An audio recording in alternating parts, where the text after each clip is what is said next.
Hello everyone, मैं हूं आपका दोस्त राजू और स्वागत करता हूं आप सभी का हमारे यूट्यूब चैनल एजुकेशन पर्पस में।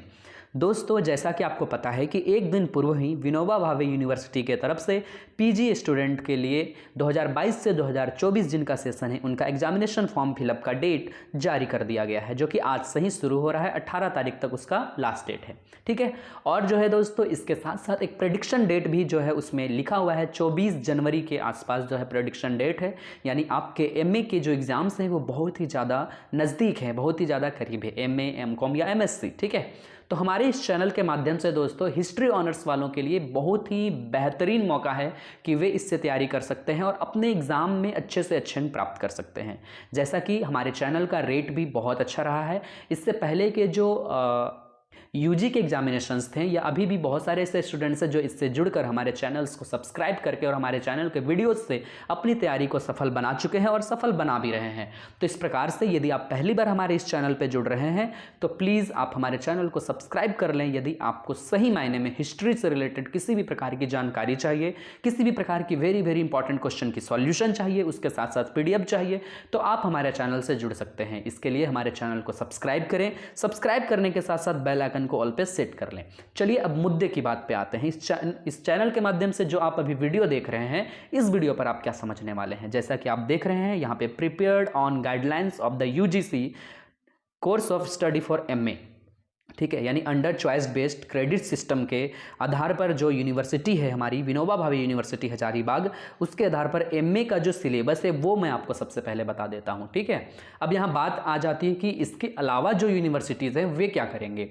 तो पहले दोस्तों मैं आपको बता दूं कि आप अपने यूनिवर्सिटीज़ के जो ऑफिशियल वेबसाइट है उस पर जाकर जो है अपने सिलेबस को डाउनलोड कर लेंगे और उसके आधार पर आप उस सिलेबस को मैच कर लेंगे, क्या ये सिलेबस आपसे मैच होता है या नहीं होता है। हालांकि अधिकतर 99.9% चांसेस हैं कि वो मैच होंगी। तो चलिए देखते हैं आपको पढ़ना क्या है। सबसे पहले तो आप यहाँ पढ़ने के सिस्टम को समझ लीजिए दोस्तों कि एमए में जो है दोस्तों आपको हर एक सेमेस्टर में 4-4 पेपर पढ़ने होते हैं और सबसे लास्ट सेमेस्टर में जो है दोस्तों एक पेपर जो होता है वो अलग होता है, वो मैं कभी बाद में बताऊंगा। ठीक है। लेकिन सबसे पहले समझते हैं, आप अभी फर्स्ट सेमेस्टर में हैं, धीरे धीरे समझेंगे तो फर्स्ट सेमेस्टर को क्लियर करते हैं। तो आप यदि अभी एमए फर्स्ट सेमेस्टर में हैं तो इसके आधार पर मैं आपको हिस्ट्री का, ठीक है, हिस्ट्री ऑनर्स का जो है सिलेबस बता रहा हूं। आप F1, F2, F3, F4 आपके आसानी के लिए मैं बता रहा हूं कि 4 पेपर हैं, 1, 2, 3, 4 इस तरीके से बस आप याद रखिएगा। ठीक है। तो एमए हिस्ट्री का जो फर्स्ट पेपर होगा ना, वो जो है इतिहास लेखन की अवधारणा। ठीक है। यहां पे आप देख रहे होंगे इतिहास लेखन की अवधारणा, इंग्लिश में कहें तो कॉन्सेप्ट ऑफ हिस्टोग्राफी। ठीक है। इसको जो है आपको पढ़ना है। समय आपके पास 3 घंटा का रहेगा। ठीक है। और इसमें चलिए देखते हैं सिलेबस किस तरीके से। यहां देख रहे होंगे आप unit A, B, C, D इस तरीके से यहाँ पे अरेंज किए हुए हैं हमारी यूनिवर्सिटी की तरफ से। तो इन सभी चीज़ों को आपको पढ़ना होगा, जैसे इतिहास का अर्थ क्या है, यानी मीनिंग क्या होता है, इसके स्कोप क्या है। इसके अलावा जो है और भी अलग अलग संबंध पर जो है आपको जानकारी इकट्ठा करना होगा, जैसे पुरातत्व शास्त्र पर, भूगोल पर, राजनीतिक शास्त्र पर या अर्थशास्त्र पर जो इतिहास जो है दूसरे सब्जेक्ट के साथ किस तरीका से रिलेशन रखता है, इसको समझना है। ठीक है। तो यहाँ मैं आपको बता दूं कि जो भी चीज़ें हैं समय के आधार पर, समय चूंकि कम है और हमारे पास भी समय बहुत कम ही रहता है दोस्तों, क्षमा प्रार्थी हूँ कि मैं समय पर या फिर किसी प्रकार से विलंब हो जाती है और मैं वीडियो नहीं दे पाता हूँ, लेकिन एग्जाम से पूर्व मैं इतना तो तैयारी करवा देता हूँ कि आपकी 100% जो है अंक आ सके। ठीक है। तो इस तरीका से यहाँ बी, सी, डी इस तरीका से करते हुए जो है यहाँ पे आपको सिलेबस दिए गए हैं। आप चिंता ना करें, इसका जो पीडीएफ है या फिर इसका जो मेरा डॉक्यूमेंट है इसको मैं डिस्क्रिप्शन बॉक्स में लगा दूंगा, यहाँ से भी आप डायरेक्ट डाउनलोड कर सकते हैं। ठीक है। तो इस तरीका से 1 में है, ये कुछ भी नहीं है। अब चले जाते हैं हम लोग पेज नंबर 6 पर। यहाँ देखिए MA history subject code history CO2। ठीक है। यानी दूसरा नंबर में आपको क्या पढ़ना है वो देखते हैं। तो दूसरा जो है दोस्तों आपका सिलेबस में जो टॉपिक है, इसका मेन टॉपिक वह है दोस्तों प्राचीन समाज। इसमें मिस्र, मेसोपोटामिया, चीन और यूनान जैसी चीज़ों को पढ़ना है। ठीक है। यानी इजिप्ट, मेसोपोटामिया, चाइना और ग्रीस। ठीक है। इससे रिलेटेड इतिहास को आपको पढ़ना है, जो कि प्राचीन समाज को ही इसमें आपको मुख्य धारा की ओर ले चलनी है। ठीक है। तो यहाँ कुछ इंस्ट्रक्शन दिए हुए, यहाँ से देखिए आप, यहाँ पे यूनिट ए में मिस्र में क्या है, इसका प्राचीन साम्राज्य क्या था। उसके बाद न्यू किंगडम क्या है, दोनों को पढ़ना है, ओल्ड किंगडम और न्यू किंगडम, ठीक है, इन दोनों को पढ़ना है। यूनिट बी में देखिए क्या है, मेसोपोटामिया, मेसोपोटामिया की एक सभ्यता थी, तो उसके अंतर्गत जो है दोस्तों आपको सुमेर की सभ्यता पढ़नी है। अब सुमेर की सभ्यता को तो पूरा आपको पढ़ना नहीं है, क्यों, क्योंकि इसको प्रारंभिक राजवंश से पढ़ना है। अब देखिए ये सिलेबस में बता रहा हूं चूंकि आपको ये क्लियर हो जाएगा आपको पढ़ना क्या है। हालांकि मैं क्वेश्चन तो आपको दे दूंगा कि वेरी वेरी इंपॉर्टेंट क्वेश्चन ये है और इसकी तैयारी इस तरीके से करनी चाहिए, उसकी चिंता आप ना करें, उसकी चिंता मेरे पे छोड़ दें, ठीक है। हालांकि बस आप इस चैनल में जुड़े रहें, ठीक है। इस तरीका से सी है, डी है ना, और इसका जो लिंक होगा ये मैं नीचे डिस्क्रिप्शन में लगा दूंगा। ये बुक्स जो है प्रेफर किए गए हैं उसको छोड़ते हैं। चलिए ये देखिए, MA history subject code history CO3 यानी तीसरा जो पेपर आपका होगा, तो इसमें आपको पढ़ना है मध्यकालीन यूरोपीय समाज। बहुत ईजी है दोस्तों, देखिए क्या है मध्यकालीन यूरोपीय समाज, जिसको मेडिएवल यूरोपियन सोसाइटीज कहते हैं। इसमें आपको यहाँ की सामाजिक स्थिति, कृषि संबंधी संरचना, व्यापार एवं वाणिज्य, सारलमा राज्याभिषेक पढ़ना है, बहुत इंपॉर्टेंट है, ठीक है। इस चीज को तो छोड़ना ही नहीं है, बहुत इंपॉर्टेंट है इसका 3 का सारलमा, ठीक है। सारलमा की धार्मिक और धर्म संबंधी नीति क्या थी। उसके बाद यूनिट सी में देखिए जो नंबर 5 में आपको दिख रहा है फेड्यूलिज्म, ठीक है, जिसका ओरिजिन और नेचर, जिसको सामंतवाद कहते हैं। इससे रिलेटेड बहुत बार जो है आपने हमारे मुख से सुना ही होगा इस टॉपिक को। इससे रिलेटेड टॉपिक मैंने अपने चैनल में डाला हुआ है, ठीक है। इसका उत्पत्ति कैसे होता है, इसकी नेचर क्या है, इसकी प्रकृति क्या है, इसकी विशेषताएं क्या है, ये सारी चीजें। उसके बाद जो इसका पतन के क्या कारण है, सामंतवाद की उत्पत्ति के भी कारण और इसके पतन के भी क्या कारण, ये दोनों बहुत इंपॉर्टेंट है। ये 5th number and 6th number, it's very very important for examination, ठीक है। एमए के एग्जाम के लिए दोनों जो है ना बहुत इंपॉर्टेंट है। तो मैं तो क्वेश्चन के साथ आंसर आपको कराऊंगा ही, ठीक है, समय रहते करवाऊंगा। अगला है यूनिट डी, यूनिटी, इस तरीका से। अब इसमें धर्म, युद्ध और कारण है, ये बहुत इंपॉर्टेंट है, जो 9th नंबर में दिख रहा होगा।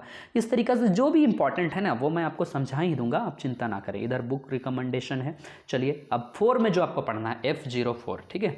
तो देखिए आपने शुरू में देखा F01, फिर C02, फिर C03, F04, इस तरीका से कंफ्यूज हो जाइएगा। सिंपल याद रखिए 1 2 3 4, क्लियर, ठीक है।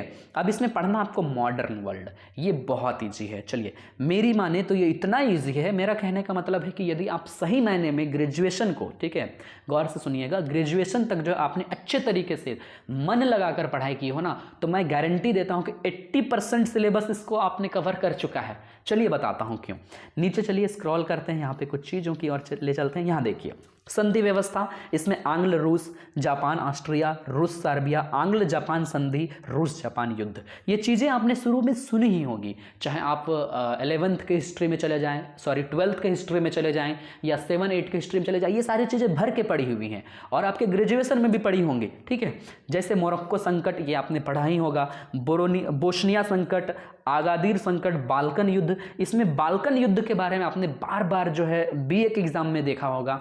कौन सेमेस्टर में है ये तो मुझे उतना तरीके से याद नहीं है, लेकिन बाल्कन युद्ध जो है, ठीक है, ये बहुत इंपॉर्टेंट है, जिसको बाल्कन वार कहते हैं। इसके बाद देखिए यहाँ पे प्रथम विश्व युद्ध के कारण, भाई कौन ऐसा स्टूडेंट होगा जो हिस्ट्री से BA किया हो और उसको प्रथम विश्व युद्ध, फर्स्ट वर्ल्ड वार के कॉजेस पता ना हो, ये तो शर्मनाक वाली बातें हैं, ठीक है।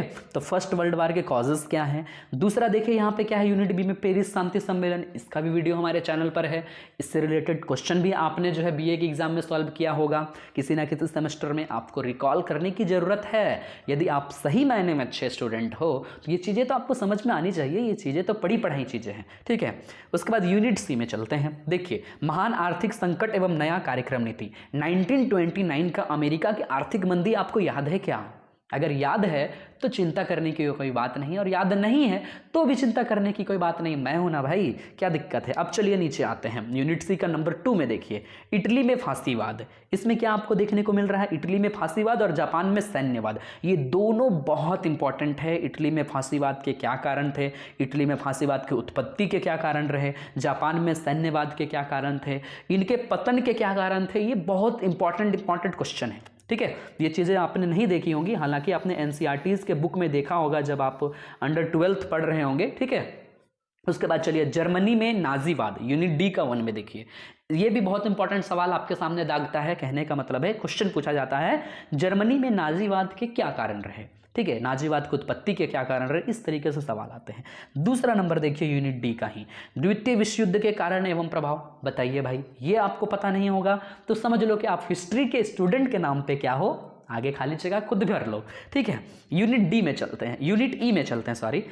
इसमें 1 नंबर देखिए, यूएनओ, जिसको यूनाइटेड नेशन ऑर्गेनाइजेशन के नाम से जानते हैं और हिंदी में कहते हैं संयुक्त राष्ट्र संघ एवं विश्व देखिए यहाँ शांति लिखा हुआ है, शांति की अवधारणा होनी चाहिए, वर्ल्ड पीस, ठीक है। बहुत इंपॉर्टेंट है और इसके 6 अंग के बारे में बहुत ही ब्रीफली और बहुत ही सटीक तरीका से हमारे चैनल के माध्यम से आपको समझाया गया है। ये सभी चीज़ों को यदि हमारे चैनल में देखते हैं, प्लेलिस्ट में जाकर देखते हैं, तो सभी चीज़ें आपको दिखेंगी। सेमेस्टर 6 में कहीं दिखेगा, कहीं 5 में दिखेगा। तो कुछ चीज़ें जो हैं दोस्तों आपको पहले से ही करवा दी गई है, ठीक है। चीन में साम्यवादी क्रांति, ये भी बीए में टॉपिक था, तो आपको घबराने की ज़रूरत नहीं है। तो इस प्रकार से हम कहें तो पूरा एमए सेमेस्टर 1 में ये 4 नंबर जो है मॉडर्न वर्ल्ड, ये बहुत ईजी है। तो हम लोग यहीं से शुरू करेंगे। कुछ दिन या कुछ समय के बाद से यहाँ से वीडियोज़ आने शुरू होंगी। मैं हमेशा जो आपको प्रॉमिस करता हूँ, भले मेरा लाइक जाए, व्यूज़ जाए, समय कम रहे, रात जगना पड़े, चाहे दिन जगना पड़े, चाहे आंखें लाल क्यों ना हो जाए। आपको पता होगा दोस्तों, यदि आपने मेरे चैनल के माध्यम से बीए में पढ़ाई की होगी तो मैं बता देता हूँ, रात जग जग के एक दिन में जहाँ एक वीडियो बनाई जाती है ना, वहाँ मैं आपके लिए 3 वीडियो 4 वीडियो लगातार पोस्ट करता हूँ। तो चलिए देखते हैं कहाँ तक हमारी ये सफ़र जाएगी। एग्ज़ाम से पहले हम कितना इस चीज़ को कवर कर पाते हैं। लेकिन सबसे पहले मैं आपको बताऊं कि यदि आपने अभी तक हमारे चैनल को सब्सक्राइब नहीं किया है तो सब्सक्राइब कर लो भाई, क्या देख रहे हो, कर लो, क्योंकि इससे जो है आपको फ़ायदा ही होगा, कोई नुकसान तो होने जाने वाला है नहीं। तो मिलकर करते हैं ना तैयारी, क्या बात है। चलिए अब शुरू करेंगे यहाँ पे मॉडर्न वर्ल्ड से, ठीक है। तो नीचे से चलेंगे क्योंकि अभी समय कम है और पीछे से जब तैयारी करेंगे 4, 3, 2 या जैसा हमको जो है सहूलियत लगेगा उस अनुसार आपको तैयारी करवाया जाएगा। तो मिलते हैं दोस्तों आगे की वीडियो में, वेट कीजिएगा। होप करते हैं कि आपको ये चीज़ें बहुत अच्छे ढंग से समझ में आई होंगी और इसका जो है PDF या इसका डॉक्यूमेंट डिस्क्रिप्शन में आपको मिल जाएगा। मिलेंगे आगे की वीडियो में, तब तक के लिए bye, thank you so much.